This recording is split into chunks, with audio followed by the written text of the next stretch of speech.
Ela não deveria ter um fuzil. Na verdade, nem sequer deveria se aproximar da luta. Apenas observar, tomar notas, arquivar relatórios sobre o que os verdadeiros operadores faziam no campo. Mas quando os atiradores de elite mais letais da América começaram a errar tiro após tiro, quando todo um pelotão de SEALs se viu encurralado por um inimigo que nem sequer conseguiam ver, ela fez algo que mudou tudo. Entrou sozinha naquela zona mortal e fez cada bala contar. Antes de mostrar o que realmente aconteceu naquele dia, certifique-se de estar inscrito e deixe um comentário dizendo de onde no mundo você está nos assistindo. Agora, vamos lá. Os caminhões tossiram fumaça de diesel antes de silenciar ao longo da linha do cume.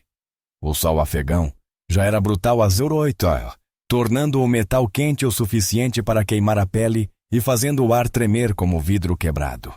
A passagem abaixo se abria como uma ferida, toda de xisto fraturado e cavernas sombreadas, que pareciam olhos mortos encarando de volta.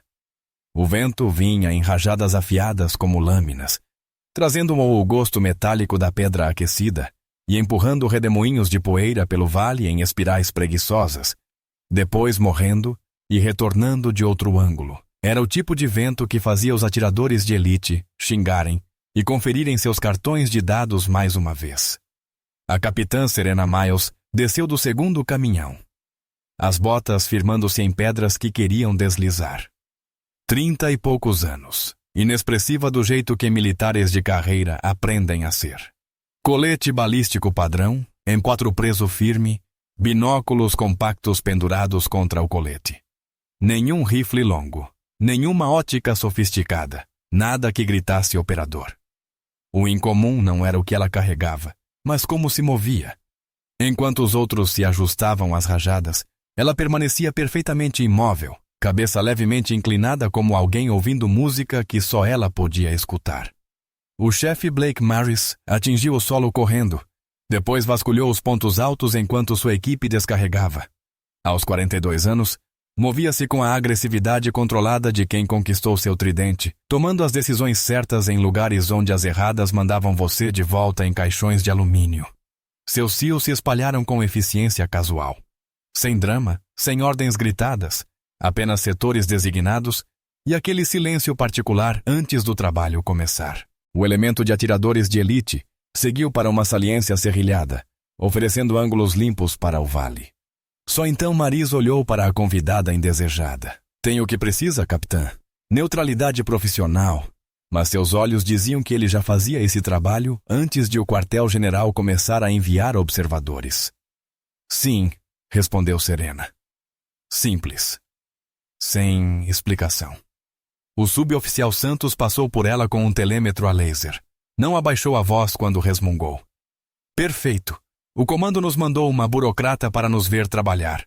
Serena o ignorou completamente. Moveu-se atrás de uma espinha de rocha fraturada e ergueu os binóculos, examinando o vale com precisão sistemática. Através da lente, a passagem se revelava em camadas. Taludes pálidos caindo como areia, calcário mais escuro onde as cavernas recuavam, um antigo leito de rio costurado por teimosos tamariscos. Mas era o próprio ar que prendia sua atenção. O calor já subia das pedras assadas pelo sol, fazendo a encosta distante dançar. A cada 20 segundos, o vento virava de leste a oeste, pausava, depois retornava com outra força. Ela observava os padrões de poeira e contava em voz baixa. O vale respirava de lado. No afloramento, o sargento Morrison abriu sua caixa de rifle como um cirurgião revelando instrumentos. Seu observador, Rodrigues, chamava as distâncias. 400 do Bata. 20 até a boca da caverna à esquerda. 680 até aquele grupo de arbustos. Ventos 2,6, ocasionalmente chegando a 3. Abaixo, figuras se moviam ao longo do barranco distante com confiança casual. Não eram pastores. Carregavam rifles com naturalidade demais. Paravam ao ar livre apenas o suficiente para prender a respiração de todos, depois desapareciam nas sombras. Pegamos eles se movendo entre os buracos. Dominamos esta passagem, disse Maris. Morrison se acomodou contra o rifle. Caça fácil se o vento colaborar. Risadas tensas responderam. O tipo que soava como confiança se não ouvisse com atenção. Perto dali, Serena acompanhava as distorções do calor através dos binóculos. Rios de ar distorcido que curvavam a luz como água. O som viajava de forma estranha ali. Ecos retornando com atraso. Ela não anunciava essas observações, apenas continuava seu varrimento metódico. No esporão, seguranças destravaram com sussurros metálicos. Tecidos roçaram contra a pedra enquanto corpos se ajustavam em posições de tiro. Morrison encontrou sua pausa respiratória natural e deixou o mundo se estreitar ao círculo da mira. No meu comando, disse Maris, voz baixa apenas o suficiente para alcançar sua equipe espalhada. Limpamos a passagem, depois avançamos o elemento de resgate. Serena abaixou levemente os binóculos apenas o bastante para observar o calor tremulando da encosta distante, em ondas quase líquidas. O vento soprou uma vez, manteve-se firme por um instante. Depois mudou. Ela respirou junto com ele, cronometrando o ritmo, sua expressão indecifrável como pedra talhada. Ao redor dela, os fios se acomodaram naquele silêncio elétrico e tênue, que sempre vem antes do primeiro disparo despedaçar uma calma que nunca foi pacífica de verdade. Os alvos reapareceram às 08h30, movendo-se em formação de patrulha solta. 2 viraram 3, depois 5. Um esquadrão inteiro avançando pelo terreno quebrado com economia de movimentos ensaiada. Cada combatente carregava sua arma com competência casual, o que fez o maxilar de Maris se contrair. Distância 150, chamou Rodrigues. Ambiente cheio de alvos, indo para o grupo de cavernas. A respiração de Morrison desacelerou. Vento 2/6, segurando na borda direita. O rifle estalou como um galho partindo. O som atravessou a bacia e voltou alterado, esticado, fino. A poeira saltou 3 pés antes das botas do combatente líder. Erro, disse Rodrigues friamente. Morrison praguejou e recarregou o ferrolho. Atirava nessa distância desde os 18 anos. O cálculo do vento estava sólido, a regulagem perfeita, e o alvo parado como se esperasse um ônibus. Disparou de novo. A bala faiscou no calcário à esquerda. Os combatentes se dispersaram com disciplina fluida. Já são 2. Murmurou Maris, um tom cortante entrando em sua voz. De outro ponto oculto, o sargento Collins abriu fogo. O ritmo dos estalos dobrou enquanto ambos os atiradores trabalhavam seus ferrolhos. Alto, depois baixo, à esquerda, depois à direita. Balas cantavam contra a pedra, mas nenhuma atingia a carne. 4 disparos, disse Maris entre os dentes cerrados. Eles já sabem que estamos aqui. Os SEALs trabalhavam freneticamente, recalculando correções. Rodrigues media as rajadas com seu anemômetro, o suor cortando trilhas no rosto empoeirado. As térmicas estão disparando, sibilou. Correntes em direções opostas, como atirar dentro de uma máquina de lavar. Foi quando Serena falou, a voz calma como quem lê um boletim meteorológico. Vocês estão atirando em um funil térmico? A rajada se divide. Uma corrente sobe, outra desce. Cada bala caminha em 2 direções. Morrison lançou-lhe um olhar que poderia descascar tinta. Vamos ajustar. Não precisamos de palestra da plateia. Serena voltou aos binóculos, observando as distorções do calor ondulando sobre a pedra escura. Pelas lentes, os combatentes inimigos piscavam. Sólidos num instante, dissolvendo em tremores no seguinte. Outro tiro estalou. A bala desviou para o vazio, atingindo 20 pés acima do alvo. A resposta veio em rajadas secas de AK-40. Os combatentes avançavam agora com intenção. Rifles erguidos, procurando posições de tiro. Maris sentiu o momento escapar-lhe como água entre os dedos. Já havia liderado homens em Fallujah, nas montanhas do Paquistão, em incursões noturnas, onde o menor erro custava a vida de todos. Mas aquilo não era combate urbano nem CQB. Era trabalho de precisão, e seus franco-atiradores estavam desperdiçando munição como recrutas em dia ruim de qualificação. O fogo de retorno escalou rápido. Rajadas controladas subiam pela encosta. Pó de rocha explodia sobre as posições dos SEALs, lascas cortando pele exposta. "Estão nos cercando?" disse Santos. "Ouçam, tubos de morteiro." O thunk-thunk, inconfundível, ecoou pela passagem. "Inimigo chegando!" rugiu Maris. O primeiro projétil caiu longe, levantando uma coluna de terra no cume oposto. O segundo caiu curto, mas o terceiro arqueou com uma precisão que gelou o sangue de todos. Morrison rolou para o lado, sangue escorrendo de cortes de estilhaços. O médico já se movia, mas o rosto trazia a expressão tensa da conta que não fecha. Outro morteiro interrompeu Maris no meio da frase, perto o suficiente para chuviscar pedras sobre eles. Rodrigues agarrou o ombro onde a rocha o rasgara. No vale, figuras corriam entre posições com a coordenação que falava de meses de ensaio. Para cada inimigo visível, 2 já estavam se reposicionando. A emboscada se desenrolava como uma música, cada parte cronometrada para complementar as outras. "Precisamos nos mover", sibilou Santos. Mas mesmo enquanto dizia, sabia que era impossível. Os feridos não poderiam ser carregados rápido o bastante, e a rota descendo da crista estava exposta a cada posição inimiga no vale. Não haveria retirada. Estavam encurralados. Serena havia se abaixado mais contra a cobertura. Binóculos firmes apesar do caos ao redor. Enquanto os SEALs xingavam e sangravam, ela continuava acompanhando os padrões abaixo. Como uma posição de tiro suprimia a crista, enquanto outra se reposicionava. Como a equipe de morteiro usava coordenadas pré-traçadas para aproximar o fogo a cada salva. "Eles não estão espalhados", disse baixinho, quase para si mesma. "Estão em camadas." Marisa ouviu apesar do barulho e virou-se, o rosto riscado de poeira e frustração. "O que você disse?" Pela primeira vez desde a chegada, ela olhou diretamente para ele em vez de através das lentes. "Campos de fogo interligados. Quem planejou isso sabe exatamente onde vocês se posicionariam. Eles treinaram esse cenário." Como para provar suas palavras, outro morteiro estourou ao longe. Esse caiu tão perto que a onda de choque derrubou equipamentos das saliências rochosas e fez vários SEALs correrem para novas coberturas. Marisa fitou, processando as implicações.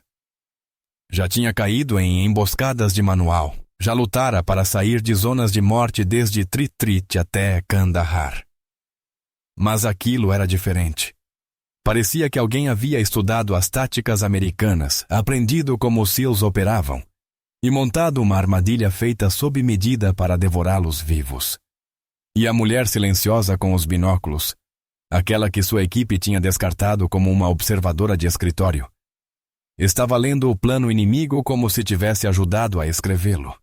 A situação se deteriorava com uma precisão mecânica que fazia veteranos começarem a pensar nas últimas cartas para casa. Outro disparo de morteiro sacudiu a crista forte o bastante para rachar a pedra, enviando fragmentos assobiando pelo ar como vespas furiosas. Os feridos se acumulavam mais rápido do que os médicos conseguiam tratar, e a contagem de munição caía para números que deixavam os líderes de esquadrão nervosos.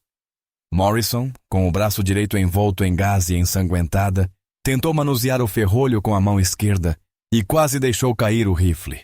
"Não consigo manter o zero assim", admitiu entre os dentes cerrados. Collins havia se movido para uma posição de apoio, mas seus disparos continuavam errando. Alto demais quando compensava a elevação térmica. Baixo demais quando tentava lidar com os ventos traiçoeiros. "É como se o ar lá embaixo fosse líquido", disse, a frustração rompendo sua postura profissional. Foi então que Serena fez algo que fez todos pararem e olharem. Colocou cuidadosamente os binóculos sobre a pedra ao lado, com a mesma precisão de quem deposita uma caneta depois de assinar documentos importantes. Depois soltou a pequena mochila do quadril e retirou uma arma que definitivamente não constava em nenhum manifesto. Não era padrão militar. Compacta, preta, com um supressor que revelava que alguém tinha pensado seriamente em não anunciar sua presença. Modificações personalizadas mostravam anos de uso, não de abuso, mas de quem entendia perfeitamente suas capacidades. Ela engatilhou uma vez. O som limpo e mecânico. Depois conferiu a câmara com movimentos de memória muscular, esculpida pela repetição. Maris viu e sentiu algo gelado se instalar em seu estômago. Capitã, você não está autorizada a portar essa arma. O olhar dela encontrou o dele, calmo sob a poeira e a fumaça que passavam pela posição. Eles também não estão, disse, assentindo em direção aos clarões de cano lampejando no vale abaixo. Mas ainda estão atirando em nós. Ela se moveu para a posição de tiro com a fluidez de quem já tinha feito aquilo incontáveis vezes. Sem tropeçar em bipés ou ajustes, sem consultar cartões de distância ou medidores de vento, apenas corpo no chão, rosto no apoio, respiração já medida e controlada. Pela sua mira, o vale se revelou de forma diferente do que através das óticas dos SEALs. Ela não perseguia movimentos ou tentava rastrear figuras correndo. Estava observando as distorções, onde o calor dobrava o ar em padrões reveladores, onde a poeira se assentava mostrando posições ocultas, onde sombras se moviam sem vento para empurrá-las. 2 horas, na encosta, atrás do aglomerado de rochas, murmurou, voz quase casual apesar do caos ao redor. Fez um pequeno ajuste na mira. 2 cliques à esquerda para compensar os padrões peculiares do vento no vale. Depois, se acomodou na pausa natural da respiração. O estalo abafado mal foi audível sobre o tiroteio, mas no vale, uma figura que se preparava para lançar outro RPG, tombou de repente e não se levantou mais. Santos piscou forte, sem acreditar no que tinha acabado de ver. Mas que diabos? Serena já estava em transição, varrendo com a mira para adquirir outro alvo. Encontrou-o no tremor de calor que subia da pedra aquecida. Um combatente que achava estar invisível atrás de uma tela natural de ar distorcido. O segundo disparo foi tão preciso quanto o primeiro. O homem desabou sem nunca saber de onde viera a morte. Rodrigues, apesar do sangue escorrendo pelos curativos, não conseguiu evitar sussurrar o que todos estavam pensando. Santo! Quem é essa mulher? O dedo de Serena voltou ao ponto de disparo. Sua voz tão estável, como se estivesse apenas chamando estimativas de alcance. A pessoa que está mantendo vocês vivos. Outro tiro. Mais um inimigo abatido. E pela primeira vez desde o início da emboscada, os SEALs sentiram o equilíbrio da luta mudar a seu favor. Não por números superiores ou armas mais pesadas, mas porque alguém que haviam descartado como um peso morto estava desmontando sistematicamente a armadilha feita para matá-los. A situação tática mudou tão rápido que todos sentiram um choque. Num momento, os SEALs estavam encurralados, sangrando e sem opções. No seguinte, a observadora estava eliminando metodicamente as posições inimigas com uma precisão clínica que fazia profissionais prestarem atenção. Serena trabalhava seus alvos com eficiência matemática. Cada disparo era deliberado, calculado, definitivo, enquanto Morrison e Collins lutavam contra as distorções térmicas e os ventos traiçoeiros. Ela parecia ler o próprio ar, compensando correntes invisíveis com ajustes tão sutis que pareciam instinto. Um metralhador que vinha suprimindo seu flanco esquerdo subitamente silenciou. Serena havia colocado uma bala no peito dele a 400 metros, atirando através da miragem de calor que enganaria a maioria das miras. Uma equipe de RPG, que se preparava para cercar sua posição, ficou com um homem a menos quando sua bala encontrou o municiador no momento em que ele se abaixava para pegar outro foguete. Os SEALs, atônitos em um silêncio temporário diante daquela demonstração de pontaria, começaram a recuperar o ritmo. Santos passou a chamar correções para seus atiradores, mas agora eles seguiam a liderança de Serena, em vez de improvisar soluções para problemas que ela já resolvera. Boca da caverna, 3 horas, disse Maris, avistando movimento nas sombras. Eu vejo, respondeu Serena. Ela esperou, paciente como pedra, até que o inimigo se movesse o suficiente para expor o ombro. O estalo abafado foi seguido imediatamente pelo som distinto de uma arma batendo na rocha, quando dedos sem vida soltaram o gatilho. Collins Seals. sua confiança voltando a cada posição inimiga silenciada. Conseguiu seu primeiro acerto sólido do dia, um combatente que se expôs tentando se reposicionar depois que Serena eliminou seu parceiro. Finalmente, murmurou, recarregando com renovado propósito. Mas o inimigo não havia terminado. Os sobreviventes começaram a se adaptar, usando fumaça e movimentos coordenados para complicar a solução dos alvos. Uma granada de fósforo branco explodiu no fundo do vale, criando uma cortina densa que obscureceu seções inteiras do campo de batalha.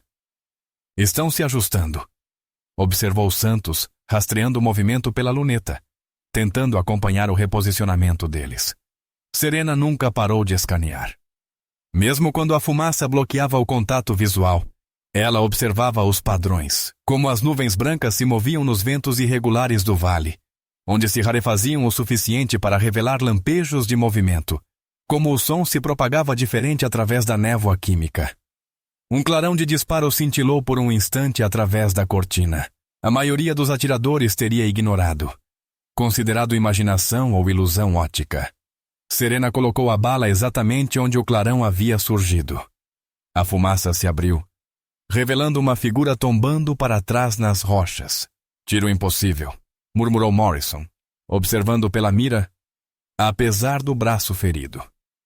Ela está atirando em fantasmas. Os morteiros tinham silenciado. Não porque faltasse munição, mas porque Serena havia eliminado sistematicamente os observadores avançados que corrigiam o fogo. Sem eles, as equipes de morteiro ficaram reduzidas a disparar às cegas em terreno vazio. O que começara como uma emboscada perfeitamente orquestrada desmoronava em caos. O posicionamento cuidadoso e os campos de fogo interligados do inimigo não significavam nada quando suas peças-chave desapareciam atrás de balas colocadas com precisão. Cada perda abria brechas na cobertura, e Serena explorava essas brechas com a eficiência implacável de quem sabia que, nesse ofício, não existe luta justa. O ponto de virada veio quando ela identificou o comandante inimigo, uma figura que dirigia os movimentos de uma posição oculta no alto da parede leste do vale. Ele cometera o erro de usar um rádio, e o breve reflexo da antena o denunciou. O disparo era quase impossível. 600 metros através de térmicas instáveis, cruzando um vento errático contra um alvo parcialmente oculto atrás de cobertura natural.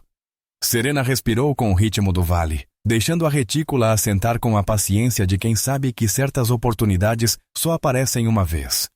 Quando disparou, o movimento coordenado inimigo se despedaçou. Sem comando central, a disciplina tática começou a ruir. Combatentes passaram a decidir com base no medo, não no treinamento. E o medo os tornava previsíveis. Os Sielzu sentiram a mudança imediatamente. O que antes parecia lutar em uma jaula de repente se abriu em possibilidades. Começaram a manobrar usando fogo de supressão para cobrir deslocamentos, explorando ângulos que estavam negados na última hora. "Eles estão quebrando", disse Maris. E havia algo como reverência em sua voz ao assistir décadas de experiência de combate sendo reescritas por uma única mulher com um rifle. Mas Tironan ainda não havia terminado. Ela havia identificado algo que gelou seu sangue. Uma posição secundária onde duas figuras montavam. O que parecia ser um fuzil de precisão pesado. O tipo de arma capaz de alcançar a zona de pouso do helicóptero onde estava previsto o resgate. Ela não podia deixar aquela arma entrar em ação. Não com homens feridos dependendo da evacuação para sobreviver. Sem anunciar suas intenções, deixou a cobertura. O fogo inimigo se intensificou no mesmo instante em que Serena saiu da relativa segurança da crista. Disparos estalaram perto de sua cabeça e faiscaram contra as pedras a seus pés, enquanto ela descia a encosta em saltos, usando o terreno como proteção, movendo-se com a graça fluida de quem aprendeu a ler o chão sob fogo. Os Seals observavam em fascinação e horror enquanto sua observadora se transformava em um piscar de olhos de atiradora de precisão em elemento de assalto. Ela se movia entre posições como água, encontrando sempre o caminho de menor resistência, nunca ficando exposta por mais de um segundo. Jamais seguia linhas retas que atiradores inimigos pudessem prever. "Cubram ela!" rugiu Maris. Mas sua equipe já disparava fogo de supressão contra cada clarão de cano que podiam identificar. A crista explodiu com a fúria controlada de soldados profissionais, fazendo o que sabiam melhor: tornar a vida insuportável para qualquer um estúpido o bastante para atirar em americanos. Serena alcançou seu primeiro ponto de passagem, um aglomerado de pedras que lhe dava cobertura em vários ângulos, e imediatamente passou para a pistola. A arma compacta surgiu em suas mãos, como se tivesse se materializado ali, e ela disparou 2 pares controlados contra um inimigo que tentava flanqueá-la. O homem caiu sem jamais conseguir uma mira clara. Ela se moveu de novo, desta vez em direção à chaminé natural, onde a arma pesada estava sendo montada. A aproximação era traiçoeira. Pedras soltas que poderiam denunciar sua posição, ângulos que a expunham ao fogo de múltiplas direções. Qualquer pessoa racional teria pedido reforço, esperado apoio aéreo ou encontrado outro meio de lidar com a ameaça. Serena simplesmente aceitou o risco como parte da solução. Avançou mais 20 metros antes que uma rajada automática a forçasse a se esconder atrás de uma crista estreita, mal larga o suficiente para ocultar seu perfil. Balas uniam a Simra, fragmentando-se contra a pedra e a cobrindo com estilhaços cortantes. Uma pessoa comum teria ficado presa ali, encurralada entre a cobertura e a catástrofe. Em vez disso, ela puxou uma granada de fragmentação do kit. O arremesso foi perfeito, um arco alto que passou pelas pedras e caiu exatamente onde geometria e trajetória ditavam que deveria. A explosão ecoou pelo vale como trovão. E quando a poeira baixou, a posição da arma pesada estava em silêncio. Mas o inimigo tinha mais uma surpresa. Um combatente que ela não havia visto, que nem sabia estar lá, ergueu-se de um buraco de aranha a pouco mais de 3 metros. O AK-47 já apontava para o centro de seu peito àquela distância, enquanto sua própria arma ainda transitava entre alvos. Ela deveria ter morrido. Deveria. O primeiro disparo do inimigo passou ao lado quando Serena se lançou de lado. Sua pistola ergueu-se num movimento que desafiava a física e o bom senso. 3 disparos de uma arma que não deveria ser tão precisa naquela distância, de uma posição de tiro que não deveria ser estável o suficiente para importar. Todos os 3 encontraram o centro do peito. O combatente tombou de volta no buraco de onde surgira. E o vale finalmente, misericordiosamente, caiu em silêncio. Serena abaixou a arma. Escaneou mais uma vez em busca de ameaças e começou a subida cuidadosa de volta à crista, onde seus companheiros a esperavam em silêncio atônito. Os rotores do helicóptero de evacuação médica ainda estavam desacelerando, quando o chefe Maris finalmente encontrou as palavras que vinha procurando desde que vira sua observadora desmontar sozinha todo um esquadrão inimigo. "Capitã", disse ele, aproximando-se de onde Serena estava sentada, limpando o rifle com uma precisão metódica que não deixava dúvidas sobre suas prioridades. "Preciso lhe perguntar algo." Ela ergueu os olhos da haste de limpeza, a expressão não revelando nada. "Pergunte. O que você fez lá embaixo?" Ele gesticulou em direção ao vale agora silencioso, onde ainda subia fumaça de posições que nunca mais ameaçariam forças americanas. Aquilo não foi sorte, nem mesmo apenas bom treinamento. "Eu já trabalhei com Delta, com Dev Grew, com atiradores que são lendas nesta comunidade. O que vi você fazer hoje?" Ele parou, balançando a cabeça como se tentasse expulsar pensamentos que não se encaixavam em seu entendimento de como o mundo funcionava. Serena esperou, sem oferecer ajuda, sem preencher o silêncio com explicações que ele não havia pedido. "Como?" disse finalmente. "Como você fez o que 3 atiradores SEAL não conseguiram." Ela remontou a arma com movimentos que falavam de milhares de repetições. Depois olhou diretamente para ele com olhos que já tinham visto demais para fingir o contrário. "Nem sempre fui chefe de logística." "O que você foi?" O silêncio durou o tempo suficiente para a tripulação do helicóptero terminar a checagem pós-voo e começar a carregar os feridos. A pessoa que enviavam quando logística não era suficiente. Santos, o braço na tipóia, mas a curiosidade intacta. Inclinou-se para mais perto.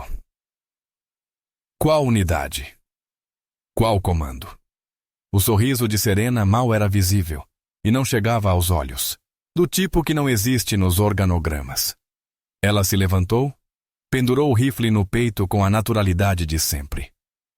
Seus homens fizeram um bom trabalho hoje, chefe. Eles se adaptaram. Deram apoio. Continuaram lutando quando tudo saiu do controle. Isso é o que importa. Mas Maris não estava pronto para deixar o assunto morrer. Capitã, com todo respeito, precisamos entender. Você precisa entender que, às vezes, a pessoa que parece não pertencer é exatamente a que você precisa. Cortou ela, não de forma ríspida, mas com uma firmeza que não aceitava discussão. E às vezes a melhor maneira de vencer uma luta é ter alguém que o inimigo não vê chegando. O chefe da tripulação do helicóptero gesticulou, mostrando que estavam prontos para os passageiros. Serena pegou sua pequena mochila e caminhou em direção ao helicóptero, movendo-se com a mesma precisão calma que havia marcado tudo o que fizera desde que descera do caminhão naquela manhã. Quando alcançou a aeronave, Morrison, o braço de tiro enfaixado, mas funcional, chamou sua atenção. Tirou do bolso um cartucho gasto que havia sido ejetado do rifle dela durante o combate e estendeu para ela. Fique com isso. Guarde você, disse ela sem pegar. Para lembrar que às vezes é preciso mudar as regras para vencer o jogo. Ela embarcou sem olhar para trás, acomodando-se perto da porta, de onde podia ver o vale encolher à medida que ganhavam altitude. Abaixo deles, o caminho que fora uma armadilha mortal para forças americanas agora não passava de mais um trecho da paisagem montanhosa afegã, vazio e pacífico sob o sol que subia. Os SEALs permaneceram em silêncio contemplativo durante o voo de volta à base, cada homem processando o que havia testemunhado à sua maneira. Eles não haviam sido salvos por poder de fogo superior ou brilhantismo tático, mas por uma mulher que supunham estar lá apenas para observá-los. Rodrigues, olhando pela janela para um terreno que parecia exatamente igual a qualquer outro vale do Afeganistão, finalmente colocou em palavras o que todos pensavam. Nunca mais vamos vê-la, não é? Santos balançou a cabeça devagar. Pessoas assim não ficam para debriefings nem relatórios pós-ação.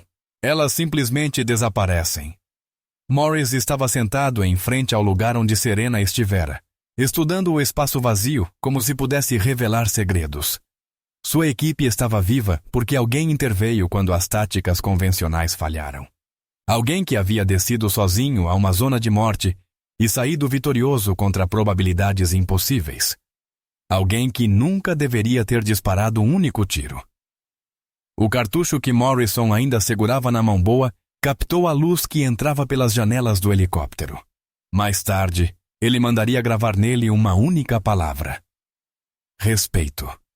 Não porque ela tivesse exigido, mas porque o havia conquistado na única moeda que importava para profissionais que lidam com vida e morte. E no vale que haviam deixado para trás, o vento começava a dispersar as evidências do que acontecera ali.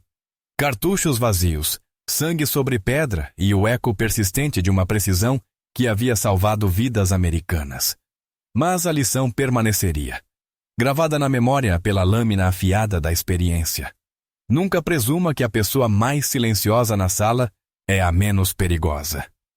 Às vezes, ela só está esperando o momento certo para lembrar a todos como os verdadeiros profissionais agem quando os riscos são máximos.